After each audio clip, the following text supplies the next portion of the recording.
It's the Weekly Wrap with your host, broadcasting legend Bruce Wolf, and his trusty sidekick, comedian Tim Slagle. And now, without further ado, Bruce Wolf. Bruce Wolf, Tim Slagle on the Weekly Wrap. Now it's time for my favorite part of the show, wherein I guess what's in Tim's background. And I'm going to say, Tim, I know you bought one of those Chinese weather balloons, the spy balloons, at only 125% up, from before because of the tariff. It's a steal. Maybe even have two of them there. You might even be broadcasting from there right now. Am I right about that? You are incorrect. I'm actually here on Wall Street. It's a roller coaster. That's laugh your troubles away, as we used to say at Riverview.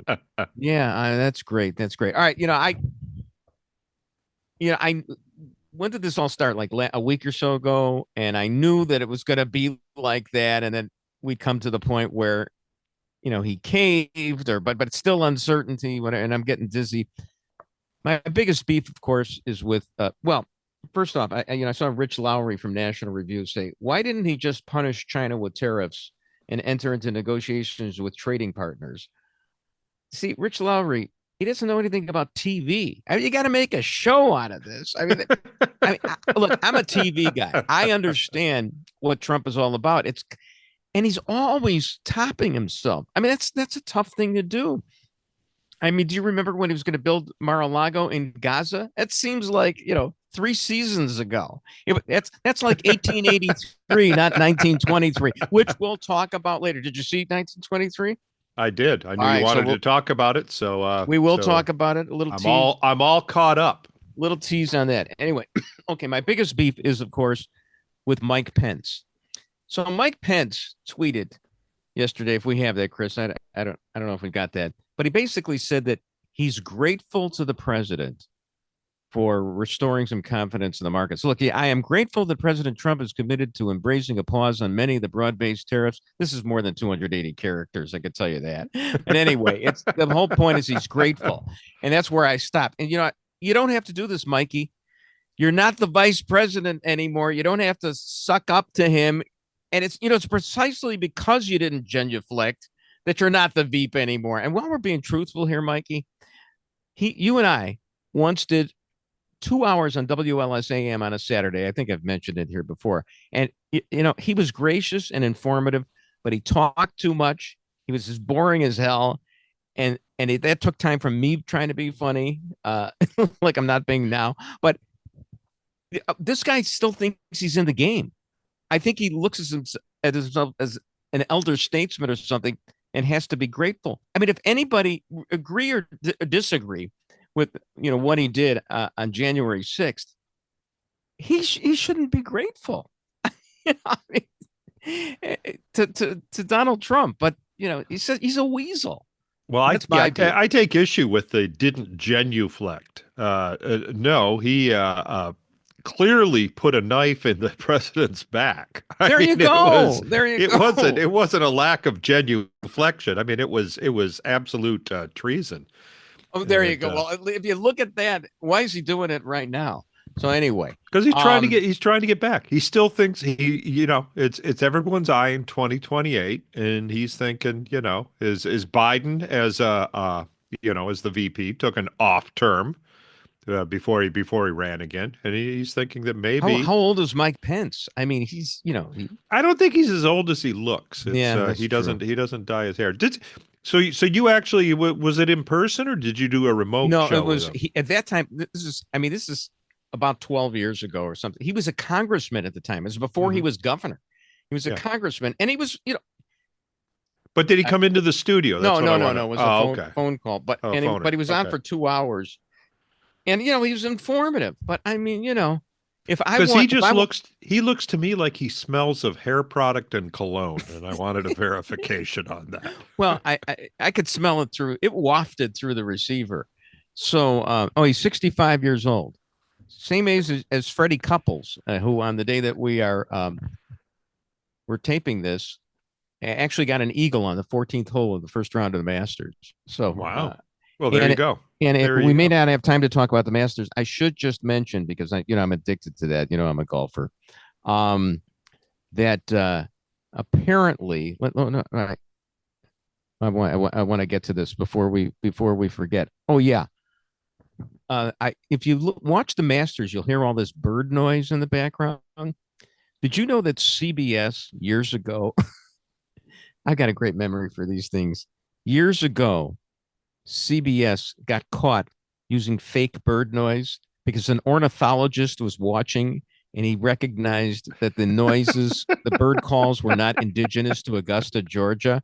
I mean, that was the precursor to somebody in his pajamas figuring out that Dan Rather had used a typewriter that was in existence after George Bush would have been in Well, I'm pretty sure. I'm pretty sure. I'm pretty sure that David Muir does a bunch of green screens when he right. pretends he's outdoors, and I'm pretty sure they have to add the raindrops Oh, okay. if it's a little overcast. But the clothespin was just to keep the microphone straight. It wasn't to make him look svelte. Now, speaking of the big Masters, though, yeah, the bird noise is fake, but I happen to know that the bikini wax that they use on the 16th green is authentic. That's a little Gary McCord. Gary McCord, the announcer, he had been doing the Masters. They had it stationed at the 16th hole for years. He made that comment. Tom Watson told the Masters to get rid of him, and he never came back. He never came back. Yeah, those were the days, my friend. Anyway, getting back to tariffs right now. So, I love Eric Swawell. Swawell. That's a chit chat word. Swawell. Okay. Swallow. It's also a Tom Brokaw. Yeah, Swallow. Oh, that's a great. Oh, I'm so glad. I'm so glad that he wasn't a congressman back at when I was on because Swallow. Yeah. All right. So here's what Eric Swalwell said. Oh, geez. I hope I don't knock that's Eric Swawell of FangFang fame. FangFang. And I don't even think we could read these things. The Democrats have ratcheted up the blue material. They're making it difficult for us shock jocks. Because if congressmen can talk this way, what are we supposed to say? I guess we're not shock jocks anymore. But he said he was commenting on somebody who was upset about what was going on with the markets before Trump backed down a little bit. And Swalwell goes, if you enabled him in becoming president, may I suggest you STFU? Only he spelled it out. And I'm thinking to myself, well, okay, as long as you're here, Congressman Swalwell, you said the other day or week that former President Biden didn't recognize you in a face-to-face meeting in 2023. Didn't you have a duty to call for his resignation then? And I don't know if that's the real Congressman Swalwell because he's swearing on that. You know how I get faked out by these things. I mean, for all I know, that that's some Chinese spy's bot. His account could have been hacked. Yes, with a clone. again. And he's really popular in China because it's easy to say his name. There we go. So, but don't you like how people are switching sides on these issues now? I mean, Pritzker, for example, who wants to become the president in 2028, or he wants to be, the flotsam and jetsam that runs against whoever on the Republican side, because I mean, the Democrats are still on the side of men playing women's sports. Did you see this John Oliver thing? His HBO show. He maintains that Riley Gaines, who's at the forefront of fighting for women in women's sports, tough battle. She finished 5th in this race, and that this so-called guy hadn't been in the race, she still would have finished 5th. No, I mean, the way I figure it, she would have finished 4th, but there wouldn't have been a guy who finished 1st. But I mean, they're still holding on to that. Yeah, there's actually I just heard that there's a Deerfield is having I think an emergency school board meeting about the incident about the girls being forced to undress in front of a boy. Right. And they said at least ABC News said, or a local W. I think it was the local WLS News said that there's going to be protesters on both sides. There you go. But And they're going to be. who's the protester who's going to be in favor of forcing girls to undress in front of Well, a you know, boy? It's other boys is all I can think of. Right, exactly. It's like what Rahm Emanuel said on Bill Maher said. You know, and if he said he could refer to himself as a they back when he was in grade school, he would have done it so he could get into the girls' locker room. Well, Ron's obviously running for president too, but so's Pritzker. And it's just interesting because he was saying Trump is wrecking us. And it's really nice to see the Democrats turn into the party of capitalism. If Trump does that, he will have provided a service to the country for generations to come. I mean, that is 4D chess to get the Democrats, because it's Trump, to flip flop and become the free traders. Well, they were in favor of tariffs before Trump started doing it. Sure. Remember Dick Gephardt? Dick Gephardt, the senator from Missouri, you know, in his 80s, or he was a big tariff guy, and the Democrats have a real problem because they like the central planning, the industrial policy. This is their dream to be doing what Trump was doing, and he's turned everybody on their heads like that. We got a quick thing. See this thing from Mediate. And everybody's getting in on the act. Like, you know who Clay Travis is? He's a sports guy. I hate the sports guys who make millions of dollars via podcasts, and yeah, you don't want an ex-sports guy doing a podcast like Dave Portnoy and whatever. So the media, so Dave Portnoy goes, and he's got Barstool. I mean, he's made a fortune, and he ripped these other guys, former sports guy Clay Travis, for downplaying the Wall Street chaos. First of all, it's a humble brag, of course, from Dave Portnoy when he talks about the millions that he lost one day, right? Oh yeah, because a lot of us lost like $9.76. So he lost. But that's a humble brag. But I love it when sports guys turn deep thinkers and argue about the issues of the day. I'm one of them, as you well know. And I was wondering if the reverse happens. Like, do philosophers ever become sports analysts? Because and I was one once. Did you know my home run call? I had like 4 different home run calls for because that's all I ever showed on my spornography on the air. And one of them was, it could be, it might be, I think, therefore it is a home run. It was a Cartesian call of a home run. Bruce Wolf, Tim Slagle on the Weekly Wrap.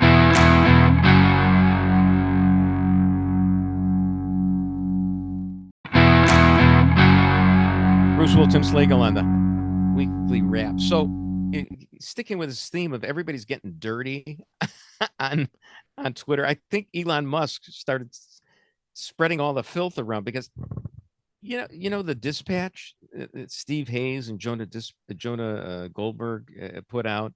I mean, they're considered, like the heirs to William F. Buckley. They're intellectuals. So Steve Hayes had one where he had the SH word in a tweet. And I'll show you. It says, at the Dispatch, we've been publishing Capitalism, a newsletter from Scott Lincecum on trade and tariffs since 2020. Anyone who's been reading him over the past 5 years knows an S-ton about tariffs and more. And, I'm just glad William F. Buckley isn't around to see this, because although he, from time to time, would use the word usufruct, and which sounds so filthy, but I think it has to do with something about getting the fruit or the tree, the sure. juice, the fruit juice out of straining it out of a subject. But yeah, if you want to go dirty, sound dirty. I don't know if you know words that sound dirty that aren't, but my favorite is usufruct. So, well, my gym teacher, I still remember this. My gym teacher told us if he ever heard any profanity in his class, that he would immediately drag you down to the principal, make you drop the class, and take an English class, because using profanity is an indication that you don't know English well enough. Right. Which that's a gym teacher who did that. A gym teacher said that, and that's and usufruct is a perfect example. Are you talking dirty, Slagle? You're the one who's talking dirty. No, Don't I use a don't fruct to me. Use a fruct right now, man.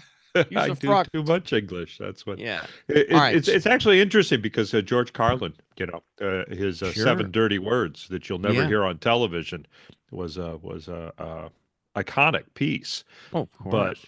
I think you can pretty much hear all those words on television now.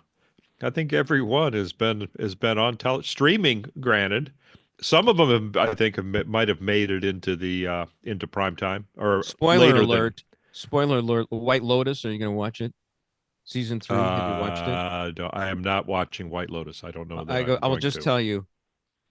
It's to me. I don't know why it was jaw dropping to me.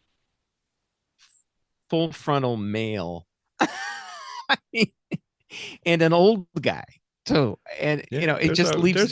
There's a lot of the full frontal male. There's several shows where that is popped up, so to speak.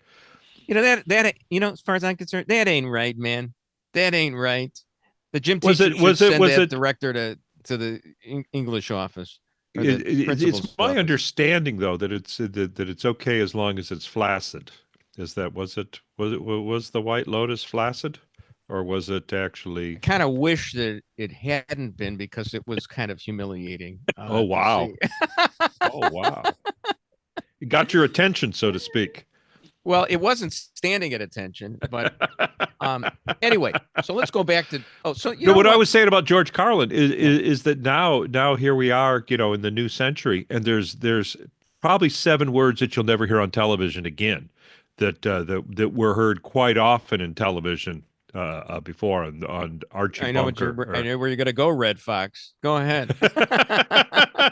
I'm not going to go anywhere because we can't even say these words on a podcast. You know that there's a Flannery O'Connor story called "The Artificial N-Word." Okay, I mean that's the name of the story. All right, and it's Flannery O'Connor's centennial now, so they were there's these books and reviews, whatever there. And even when they mention that story, they will call it the artificial N. They won't say the actual word. Sure. I mean, in Huckleberry Finn, have they excised the N word from Huckleberry Finn? I don't know. I don't know. Do you know when that? Do you know when that changed? Do you know when it became the N word? I for some reason I have a footnote in my memory. I know exactly when that happened. It was during the Rodney King trial. Because they started calling it the N word. That's when the whole N word began. I didn't know that. Until that point, they would say the officer called him. Well, let me tell you, I'm sending. There's been a recall on you back to high school, so that because you didn't learn things right, and you were snickering in the back of the gym class, and I want you to write a paper on the genealogy of the term N word. And well, actually, you can't even say the word that derives from. That was actually an anthropological term. You're not even allowed to say that one anymore. No, I understand that. That was used in the college fund acronym. Sure, and the NAACP. In Spanish, you have to say it all the time. Right, you do. Yeah. But anyway, all right. Let's get back to be. And you have to apply gender to it. I don't feel comfortable here right now. So anyway, so I order a Mexican beer with Negra in it, just so you know. Yeah.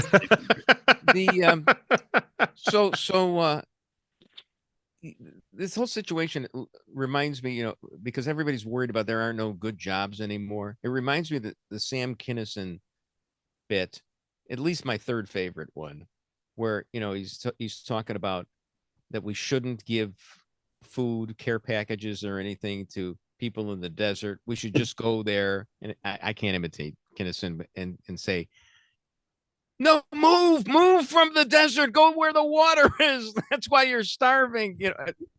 Go where, and that's the lesson for a lot of people. I mean, if Janesville, Wisconsin is going belly up for 30 years, you move from Janesville, Wisconsin, because there are a lot of jobs. As Carol Roth, a one-time colleague of mine on the radio, says there is a massive shortage of workers in skilled trades: plumbers, electricians, HVAC technicians, welders, carpenters, construction workers, mechanics, and even skilled manufacturing workers like machinists are all in high demand. And there's shortages, which are only expected to worsen. So are you telling me that the people who are in mom's basement can't get those kinds of jobs, aren't qualified for that kind of work? Am I missing something? It actually occurred to me that the people who should be machinists and doing work like that Are lawyers and woodworkers, no, art school. Oh yeah, yeah. It's we decided no. You don't need to learn how to turn a lathe or plane some wood. No, you need to paint pictures. Tim, you paint a great picture of the problems that we have right now. So all right, let's. Oh yeah, and if you want paint, learn body work, which is really important right now with all the people keying cars. Yeah, exactly. Which reminds me, are we going to get to that story, Bruce? I plan on turning it into having Taylor Sheridan, right? It's going to be called 2006. Is that what it was? Was 2006? 2006. So, all right, quickly, did you see the George Stephanopoulos? This was puzzling to me.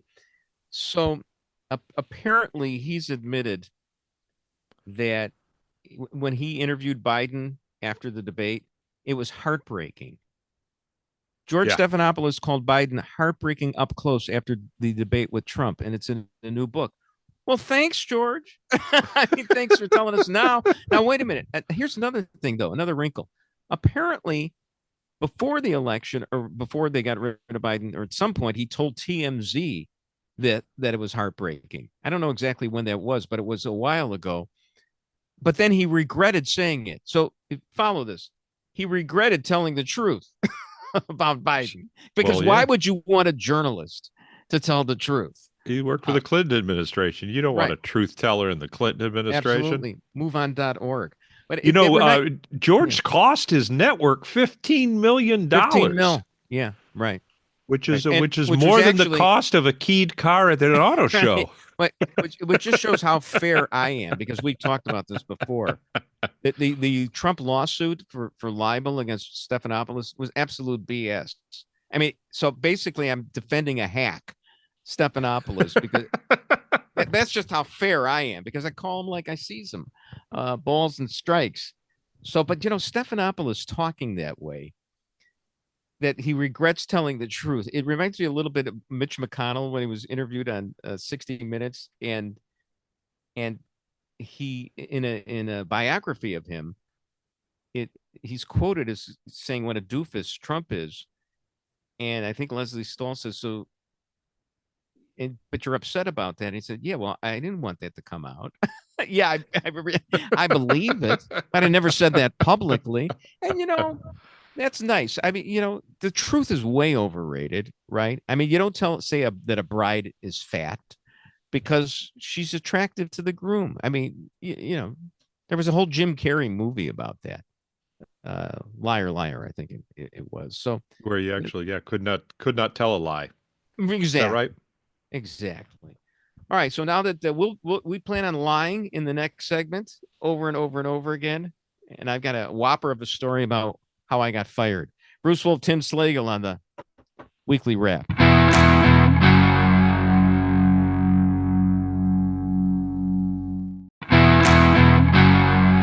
Bruce Wolf, Tim Slagle on the Weekly Wrap. Okay, we got some news to get to, but I'd be remiss if we didn't hit this right away. I'm just really eager to hear your view. 1923. Okay. Here's my biggest beef with the finale of 1923. Spoiler alert. Yeah. AAA was formed in 1902 in Chicago, Illinois.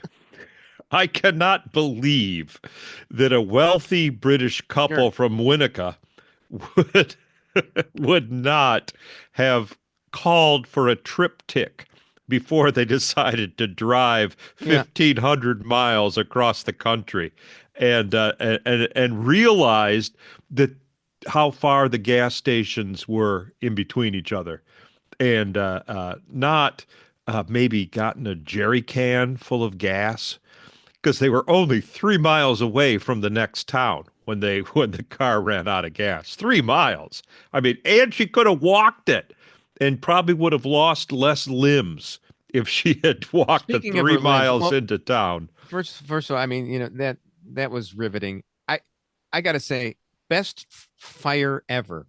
When she starts up that fire in the back of the car, I've seen a lot of fires, campfires, this and that, various conflagrations in the movies. To me, the buildup to her making herself warm with that fire made that the best fire ever. However, I got some problems with her. Now, correct me if I'm wrong. She decides that she'd rather die than not be able to run through the fields. Okay, isn't that what happened? Because Yeah. All right. Now, isn't she a selfish bitch? I mean, she's got a baby. Doesn't the baby want to Sure. grow up with his mother? Not to mention that baby is, 6 months premature. Yeah. You want to do everything possible for that baby. Right. If you just keep one breast alive so the baby can be fed, And meanwhile, it would be beneficial Yeah. for her to, Right. And Mr. Lion, yeah, and it's not like it was easy for them to get, goat's milk that, you had to kill a couple of goats or whatever. It wasn't that easy. It wasn't like you had the Oberweis guy dropping the stuff off. So Not to mention when the girl with the navel said Sure. no to the rabies shot, there was no, the girl said no. Well, this is, your first feminist who actually she wanted to keep the baby. But she'd rather die than be there for the baby. And then Right. But they supported her when she said, "No, you're not going to cut off my arms and legs. You're going to let me die. You were going to let me. Right. You were going to let me die here." Whereas the girl with rabies, she said no, and they said, "Hold her down." the first feminist, 1923. I'd rather die than take care of my baby. And her husband, the big elephant hunter, lion hunter, everything, all the perils of Pauline that he went through. He just sits there, on the bed, and he says, "Well, your heart, you still have your heart." And she says, "No, I want to die." Then he's okay, fine, never mind. Like the biggest wuss in the world. And then he's, sitting there next to the grave for the rest of his life, missing her. For 45 years. It's a long time to sit next to a grave. I forgot until that final scene that the voiceover was the girl in 1883 who got the arrow in the spoiler alert, arrow in the belly. Yeah, it took my wife and I a little while. No, wait a minute. No, she's from the first 1883 season of 1923. No, 1883. Okay, Spencer is her little brother. Spencer, that was raised by the uncle. All right. Now let's do a little math. Okay. I mean, we just got through the brain cramping thing of tariffs. Okay. If Spencer's her little brother in 1883, he's like about 6 years old then, right? No, he was not born in 1883. Wait. No, he had not been born yet. He came around 1890. He came around 18. Her little brother. From whom? From her parents. Her parents lived. Her parents, the Duttons, the original Duttons, who took the land. Wait a minute. He's 33 years old. Roughly. In 1923. I don't think so. What? Well, all right. Maybe he is. I'll tell you, we are really good. There we go. There's the Dutton family tree. Don't show me the Dutton family tree. What is Chris? Can you interrupt here? Was the baby, was the 6-month-old premature baby, was that Kevin Costner's dad or grandfather? Wait, the 6-month-old premature baby was who? The one that she just had. The one she just had. That's got to be that. That's John Dutton II. That's Kevin Costner's father. Okay, that's Kevin Costner's father. Okay, yeah, all right. They were raised by goats. And what they should have had was, the ghost of Dutton's future, coming up there and saying, and you stay alive. You make sure you stay alive, you little wee one, because someday your son is going to be murdered, and we're going to have to give all this stuff away to the Indians. Okay, so speaking of the Indians, they actually had said the Indians that directed the original John Dutton to the land said, "Is it okay if we hunt there?" And he said, "Absolutely." And then he said, "In 3 generations, we will take it back." I'm aware of that. All right. Okay. Here's something, probably the most astute observation anybody's going to make about 1923, but follow me on this. I just loved it when the Native American came upon the scene of these multiple murders, remember, in separate incidents, and without even the benefit of DNA testing, was able to construct a perfect timeline, tell who killed whom, and divine everyone's mother's maiden name.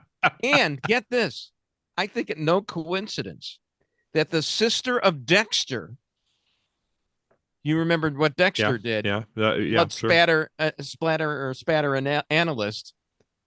The sister of Dexter played the U.S. Deputy Marshal who witnessed all this amazing forensic pathology. How about that? There's a forensic pathology nexus with the sister of Dexter being there. Isn't that a great observation that I made? Sure. But that for me, that Native American being able to reconstruct the crime exactly as it happened without even chalk. Well, they had the bodies there. It was they didn't need the chalk outline. Yeah, but it was kind of racist. I mean, really, it's like that old joke. They go, wagon train, 12 horses, 6 women, 5 men. You can hear all that with your ear to the ground. No, ran over me 5 hours ago. If you remember the joke. Oh, I was half expecting, Dexter's sister to go Kimosabi, but that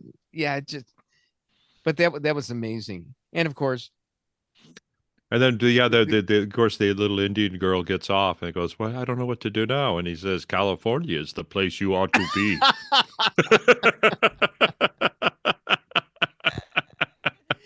Oh man, yeah. A little Flat and Scruggs playing in the background, and she goes, "Wee doggies." No. She, and of course the perfect teeth. Even so, I don't know what to do, but you have the Pepsodent smile. It's great. Everybody. Well, that's what happens when you're not raised with processed sugar. Hello. Well, fluoride in water. There we go. RFK Jr. baby. So, all right, where can we go on this? Oh, yeah. Did you see? We got two. Okay. This Mikhailo tweet. It's Fran Lebowitz was talking about Trumpers and how bad they are. I don't even know what she said. I didn't even know, but they showed. I watched more of that interview than probably most people did. I didn't watch any of it. But this Mikhailo Golub says Fran Lebowitz perfectly explained the MAGA Republicans. And all I can say from this is I remember Fran Lebowitz saying what really hurt, this is a long time ago, was that AIDS took the cream of the crop of gays away. I mean, that is beyond wickedly funny. Okay. I mean, that's sick. If Fran Lebowitz were as pretty as her wit is sharp, her face could launch 1,000 ships. Of course, if she were the least bit good looking, she wouldn't have to be that witty. I mean, she says later in the interview, I mean, first she says, these Trump supporters are anti-government. So, I mean, she gets all that pretty accurately. But then she starts going on and then she starts saying, well, yeah, of course they're racist. The 50s, they want to make America like again. Is the racist 50s, and then she starts talking about food stamps. They said, how can you be? She goes, I don't know a lot about Jesus Christ, but I think Jesus Christ could have invented food stamps. Okay, where's the humor in any of this? I'm sure you drained it of all the humor. I mean, No, Fran, that's that's pretty much what she said, and that kind of Jesus would have been that kind of favorite food amused stamps. me. Okay. Yeah, Jesus would have said, I would really like to be able to set up a racket where people could get lotto tickets and liquor for free. Yeah. Right. Turn the water. Eat like it. Turn the water into. They don't want wine, do they? Yeah. Instead of turning water into wine, they're into malt liquor. turning rice into malt liquor. Right. So there we go. Yeah, she called MAGA supporters stupid about 10 times as well in this, which is always funny. Just call somebody stupid. And I thought she was too. I like her. I think she makes me laugh, but I think she's too smart to just say stuff that's that like low level. Did you see nuanced about this at all? Yeah. Did you see the South Park episode where Whoopi Goldberg hosted the Nobel Prize Awards? No. And her monologue is like, she gets out there and she goes, Republicans, they're stupid. And the whole audience dies laughing and applauding. They're like really stupid. The audience laughs and applauds again. And that's like her whole monologue before the Nobel Prize Awards. The ultimate Tina Fey clapter. Bruce Wolf, Tim Slagle on the Weekly Wrap.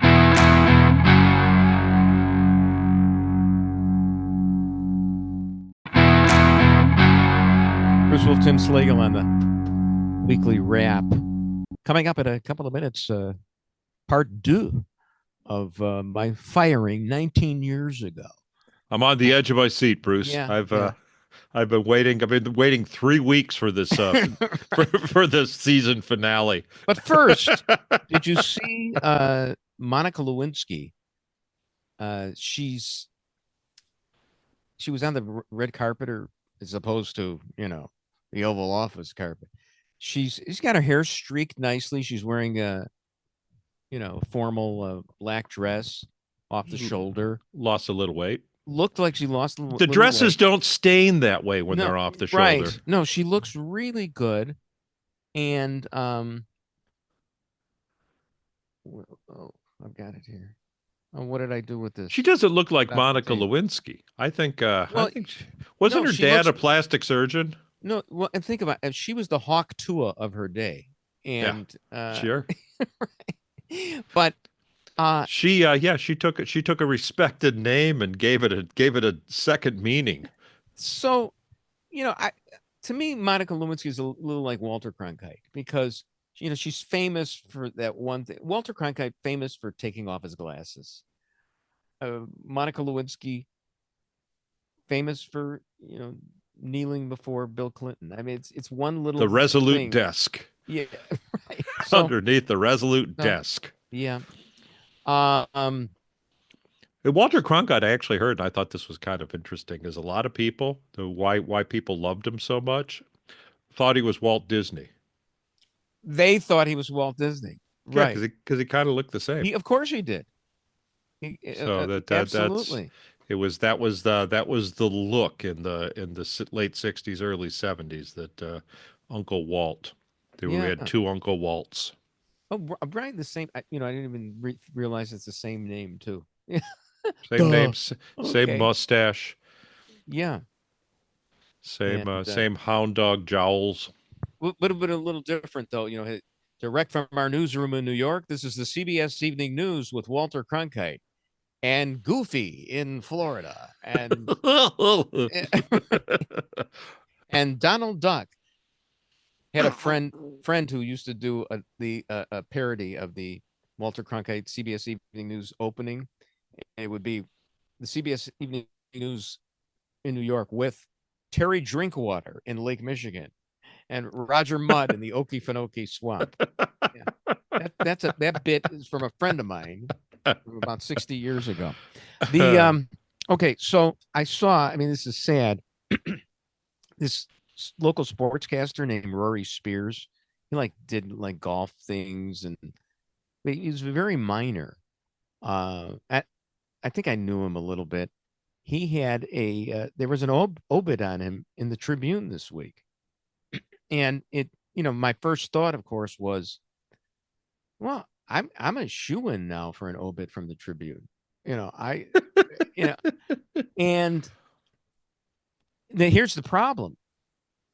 It's possible I could outlive the Tribune. I'm kind of hoping that I do. The way things are going, it's not looking good. But that was. It's my understanding that everything I know about the news business I got from watching Mary Tyler Moore. Sure. But there's a whole file cabinet full of written obituaries. Oh yeah, they used to do it that way. They would and then they just bring it out. You think there's one there in the W's? Well, here's the thing: they have such skeletal staffs now that they can't pre-write anything. Yeah, they can't.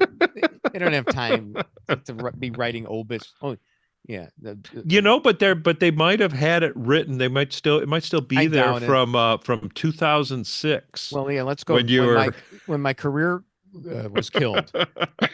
Although I was resurrected after that, because as F. Scott Fitzgerald said, there are no second acts, but there are third, fourth, and fifth acts. And right now you're witnessing the sixth act for me. But it's the 100-year anniversary of The Great Gatsby. Yes. How many times have you read it? I've seen the movie. There you go. I've read it like 3 times, which is interesting because I haven't read much else, but I've read that 3 times. Yes. So now we're continuing with the story, which we started a while back, about when I was fired by Fox, which was in February of 2006. It was the St. Valentine's Day firing, by the way. That's when I was actually fired. They take you out to the garage? The news director in third floor conference room, 45 seconds, spoke for 45 seconds, which was... And his hand was shaking while he was doing that. Wow. And that was even used in my arbitration hearing later. The arbitrator couldn't believe that an 18-and-a-half-year employee got a total of 45 seconds. I thought the hand shaking. Was brought up. So, well, that was a tell as well. So anyway, but let's pick up. I don't remember, where we were, but apparently. Well, you were at the auto show. Yeah. Covering the auto show. Yeah. Because that's the kind of assignments you got. Yeah. And I mean, you tell me what you remember from the story so I can pick it up from there. That's all I remember is that you were at the auto show flirting with a model, I think. Well, we go through the story, Bruce. You could pick it up where you said that you were going to be replaced with a lower priced talent, and then we didn't get into the first incident with crazy Howard McGee. So I had been suspended so I was there for 18-and-a-half years. And notice I say 18-and-a-half like a little kid will say I'm 2.5. Because in television, yeah, I made it for another half. It's a big deal. That's pretty long, to be at one TV station. Sure, but you don't get fired at Christmas time. You get fired in the summer. Those are the two big firings. Right, but I was fired. But I had been there for 18 years before I got my first suspension, which was just a few months before my second and final suspension. So that's the way that worked. The first suspension was triggered by an incident with Howard McGee, crazy Howard McGee. Do you remember him at all? Not at all. He was a disc jockey on one of the WGCI urban stations. Oh, okay. And they were using him for they would go to him remotely while he was broadcasting and do like little bits with him. I was supposed to do a piece that I had done. I can't believe this. Nancy Faust actually had some bearing on my dismissal, or at least my first suspension in like September of 2005. The White Sox, if you recall, were really that's the year they won the World Series. Mm-hmm. So, as part of the hoopla, I went out to the ballpark and did one of those name that White Sox players tune with Nancy Faust, which I used to do. Was one of my bits. And so she was there with us, and we taped something with Gene Honda and me and somebody else where we would just guess, she'd go, whose White Sox tune that is. Okay. That's okay. That's Wilbur Wood for Woody Woodpecker. Okay. Oh, okay. Yeah. Okay. All right. So it was, a cute, dumb little bit that I was going to do. And I had teased it earlier in the morning, like, a couple of times that I was going to do it. However, at that time, we were trying to play it a little fast and loose with the morning show because, quite frankly, we were all afraid that the roof was caving in on us and we needed to make the show a little more interesting and not by rote, whatever. And I saw that they had done a bit with Crazy Howard McGee at some point in the show where he was talking, and I can't remember what the joke exactly was, but somehow he made a gesture on TV, while kids are watching, with their parents before they go to work, about shaking your penis off after you're done with the urinal. Okay. And he made the gesture of what you do. And so I just wanted to say how ridiculous that was, how horrible that was. But he used 4 fingers. So you probably just used a thumb and forefinger. Yeah. So I just wanted to, and I figured, that would be good for us to react to that, do that. But the executive producer of the show said, no, you can't do that because you got to do that Nancy Faust piece. Okay. You got to run that. We've teased it. And I went back and forth. I said, the producer was like the British in the Revolutionary War. Let's just march in lockstep and have the colonists in the trees kill us because, oh no, you teased it. So what? It's an evergreen piece. It's nothing. But anyway, and he kept doing it. And he said, no, you got to do it. Finally, I said, F you to him. Okay. Off the air. I think what happened was, I don't know for sure, but I think the female host of the show, Tamron Hall, I think called the news director. I don't know that this happened. And after the show, she brought me in, the news director, and suspended me. I got to tell you, though, the news director, she was a very nice woman. I could see her foot shaking underneath the desk, and she was tearing up because I was going like, Deb, I put up with quite a bit here, and this is ridiculous. But she suspended me, and they brought me back from that. So was it more than 45 seconds? No. That was the first suspension. No, how long was it? How long did she talk? No, the first suspension was like a week. Okay. No, I mean, but how long did she talk for? You said her foot shaking. We talked, and the executive producer, and I liked the executive because the tremor seems to be a thing that happens every time you're let go. It's once with the hand. You must be threatening to these people. I think I make people, And as far as teasing and not getting around to what you've teased, I don't think we have time to tell the story now. We don't really. So stay tuned time. Stay tuned, for White Lotus 4. Do we? That's it. Where are you gonna be, Tim? I got nothing. Hey, Go to timslagle.com, and if something pops up, it'll be there. All right, Bruce Wolf, Tim Slagle on the Weekly Wrap. And that's the Weekly Wrap on radio and television. Follow Bruce at Bruce Wolf Shy on Twitter and Tim at timslagle.com. The Weekly Wrap with Bruce Wolf, a CP Pods production.